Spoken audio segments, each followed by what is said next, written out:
Hello everyone, as you can see, these will be my thoughts and predictions on what I believe will be the WrestleMania 35 match card. I'm going to hold off on predicting winners until after Fastlane because there are a couple of events that could change my line of thinking on a couple matches. One of them being the announcement we got this evening that Roman Reigns will be appearing on Monday Night Raw this coming Monday. Hopefully we get some good news from Roman. And depending on what he says, that could change my line of thinking on the Universal Championship match. But this, as of right now, is what I think the card's going to look like. It's going to be to me, this year is going to be a very, and I hate this word, a very marquee WrestleMania card. There's a lot of matches that a lot of hardcore fans want to see that I think we're finally going to get. But there is a match on here that I believe needs to happen to be able to pull in the casual fan, because yes, it's great to have the hardcore fans, and that's WWE's base, and they have to have that, but you've got to be able to pull in the casual fan at times too, like they were with Goldberg, like they do when Brock Lesnar's around.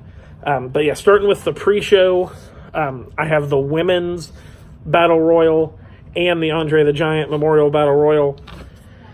It's really heartbreaking that WWE does not put the time and effort into these to make them more attractive for fans to pay attention to. You could give somebody a title opportunity if they win. If an NXT person wins, that could be their ticket to the main roster, like we saw with Baron Corbin in Dallas at WrestleMania 32. Like, the Andre Battle Royal has been 30, 31, 32, 33, 34, and now 35. This will be the 6th Andre the Giant Memorial Battle Royal. Only 2 of them have been on the main card. It's really sad. When Cesaro won the first one, I really thought, okay, they're going to use this to launch guys. They're going to use them to break them out. But sadly, that hasn't happened. We saw what happened with Cesaro. We see what's happened with Baron Corbin. And other than that, they had the Big Show win one year at WrestleMania 31, I do believe it was. And then at 33, they had Mojo Rawley win, which only happens so they could get Rob Gronkowski at a WWE ring, but there's no sense on ranting on that. It's really sad WWE doesn't put more time and effort into these battle royals, because it could be something really cool, to jumpstart a career or restart a career. And then this next match that I have on the pre-show, probably going to surprise a lot of people, probably going to upset some people. I have Asuka defending the SmackDown Women's Championship against who used to be the lady of NXT. She is now apparently the lady of WWE, Lacey Evans.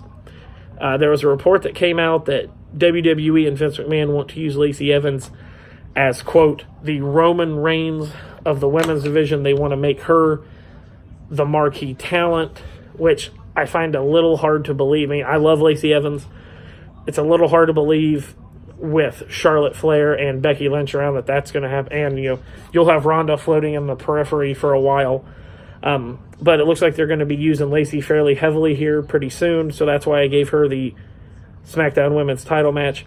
I tried really hard to get this on the main card, but with everything else that I have, there just isn't really a fit for this on the main card, which is sad.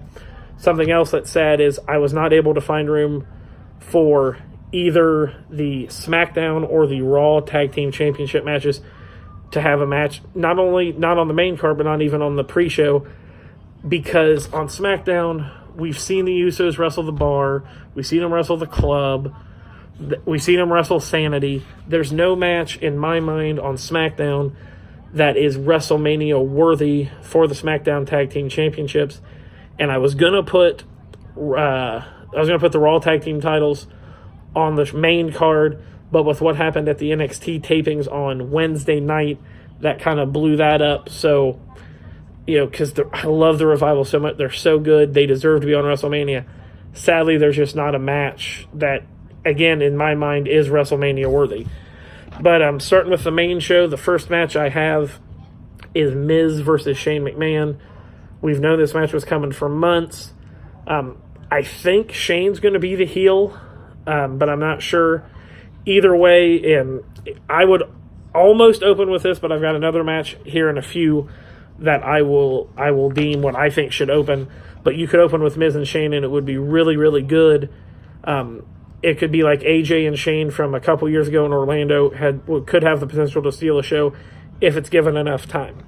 The next match is, I'm sure some of you have read or heard that WrestleMania 35 is likely to be Kurt Angle's final WWE match. It's been really sad to see Kurt in the ring. Like, he's deteriorated, like his health has deteriorated so far. He can't be what he wants to be, so it's probably the right decision for him to step away after WrestleMania. And if you believe the internet, if you believe what people are saying, he wants his final match and his final opponent to be John Cena. Now, some people would think this could be a waste of Cena. I think it's actually a perfect fit for Cena.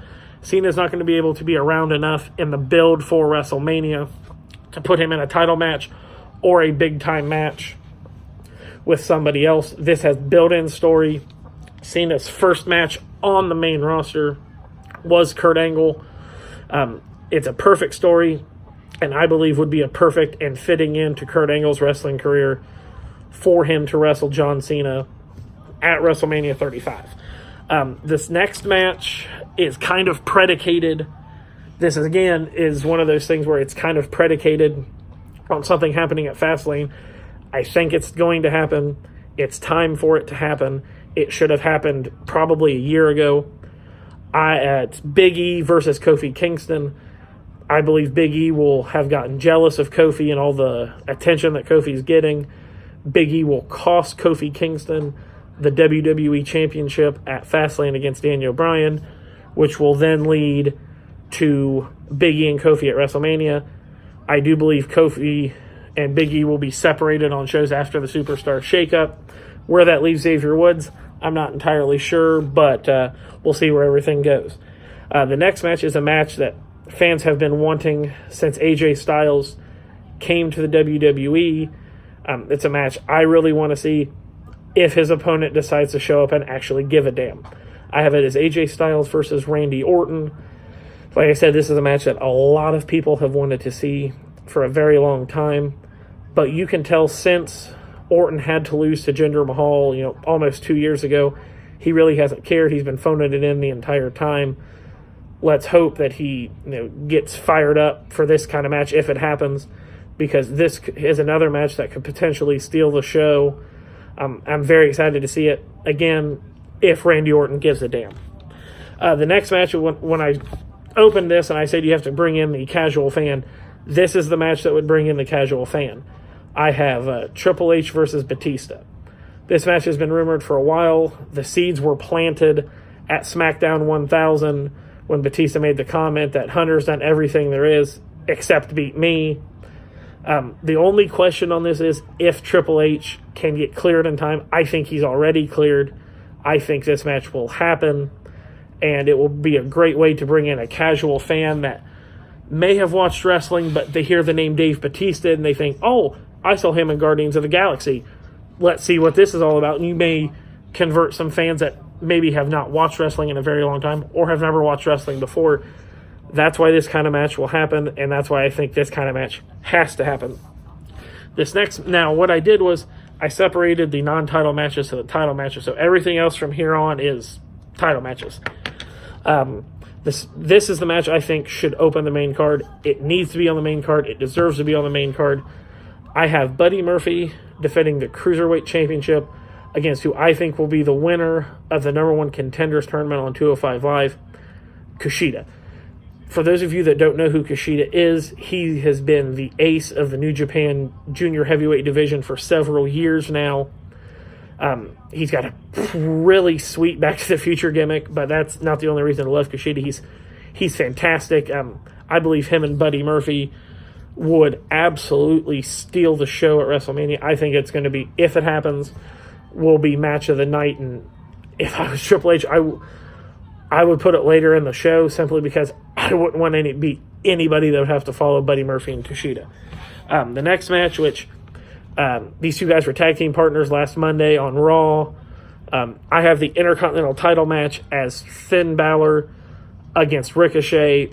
There's not a whole lot that needs to be said about that potential matchup. Fans are clamoring for it. Fans want to see it. It almost happened on Raw Monday, but Triple H was smart in not letting either man eat a pinfall. But yeah, I think it will be Finn Balor and Ricochet for the Intercontinental Championship. This next one is a little bit of fantasy booking, but I don't think it's too far out of line because we've seen the tweets back and forth. I have Sasha Banks and Bayley defending the Women's Tag Team Championships against arguably the two biggest female stars in the history of professional wrestling, Trish Stratus and Lita. This is a match that's been rumored since Bayley and Sasha started teaming together. They've been sending tweets back and forth, almost challenging each other. It's almost like WWE's like, okay, we know this is going to happen, start putting it out there. But yeah, I think Sasha and Bayley versus Trish and Lita could be pretty good, but we'll see. You know, everyone knows I'm not the biggest Sasha fan in the world. I don't think her and Bayley should have won. I don't think they should have been the first women's tag team champions, but they are, so that's my prediction, to be Sasha and Bayley defending against Trish and Lita. The next one is a 5-way ladder match for the United States Championship. I have Aleister Black versus Andrade versus Rey Mysterio versus Mustafa Ali versus Samoa Joe. Of course, this would need to be facilitated by someone beating R-Truth for the U.S. title. I believe that will happen at Fastlane or before WrestleMania. Or if they want to keep Truth as U.S. champion going in, you can add R-Truth to the mix and make it a 6-way. Not that difficult to do, but this is another match that could be outstanding with the guys involved. I would use this, even though I probably wouldn't have him win, I would use this again as a showcase for Mustafa Ali, because more people need to know how good Mustafa Ali is, and people, I still don't think, pay attention to him the way that they should. But yeah, Black, Andrade, Mysterio, Ali, and Joe, and if they dead set on Truth keeping the U.S. title for a little bit longer, you can throw Truth in. And then you get to your three biggest matches of the night. The WWE Championship match, I have Daniel Bryan defending against the newly babyface Kevin Owens, which is going to be really weird to get used to, but I think this match is another match fans have been clamoring for years.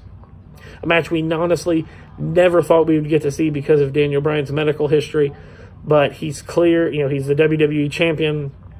I believe Kevin Owens will be cleared if he isn't already, and he'll show up, you know, maybe the night after or the Tuesday after Fastlane, or, you know, quickly after that to set up this match, which will be outstanding. I'm very much looking forward to it if that's the match we end up getting. Brock Lesnar, I have Brock Lesnar defending the Universal Championship against Seth Rollins, because we all know that's the match that's going to happen. Unless Roman Reigns comes out Monday night and says, you know, it's been a long, hard road, but you know what? I'm cleared. I'm back. I want a chance at the title that I never lost. I had to give up, which will turn it into a triple threat match. If we don't get that good of news from Roman, keep it Brock and Seth. If Roman is involved, you almost have to make that the main event over what I believe will end up being the main event. Because if it's Brock, Roman, and Seth, you have to make that the main event, especially if Roman's going to win, because of the feel-good moment that could happen. Or who knows, maybe we could get a WrestleMania 9 situation where Brock beats Seth, Roman comes down and to console Seth, and then Brock impromptu challenges Roman. Roman's the champion. There's a lot of possibilities if Roman's clear that they could use for this match at WrestleMania. And then, as of right now, this is my main event. Ronda Rousey defending the Raw Women's Championship against Becky Lynch and Charlotte Flair. For those of you that are upset about Charlotte Flair being in this match, you need to understand Charlotte has earned this right to be in the first ever women's main event at WrestleMania. She has been at the forefront of the women's revolution and the women's division for the better part of the last 5 years. Becky deserves to be there too, 100%. But all three of these women deserve to be in this match. That's why Charlotte's in the match. It's not because, you know, they like her more than Becky. It's all to tell a story. Charlotte deserves to be there. Don't get your panties in a bunch. Becky will be in the match. I personally, again, I'm going to hold off on predictions, but I personally wouldn't have Becky win. I'll explain that after Fastlane when I go into my predictions video. But yeah, that's my what I believe will be the WrestleMania 35 card. Again, if whatever Roman gives us, if it's good news, I could potentially change the Universal Championship match to become a triple threat. If it's not so good news, I keep it as Brock versus Seth. As of right now, this looks like, if this is what the card ends up being or something close to it, I'm very excited for WrestleMania. This will be my 5th out of the last 6 WrestleManias that I've been to. And I think potentially on paper, if the card's anything close to this, has potential to be one of the best WrestleManias of the last decade, probably. But yeah, I'm looking forward to Fastlane. I'll actually be at Fastlane, so I may even update this video from my hotel after Fastlane. But I appreciate everybody watching. Like, comment, subscribe, make fun of me. It don't matter. I hope I get some more comments so I can read them. But thanks, everybody, and I'll talk to you next time.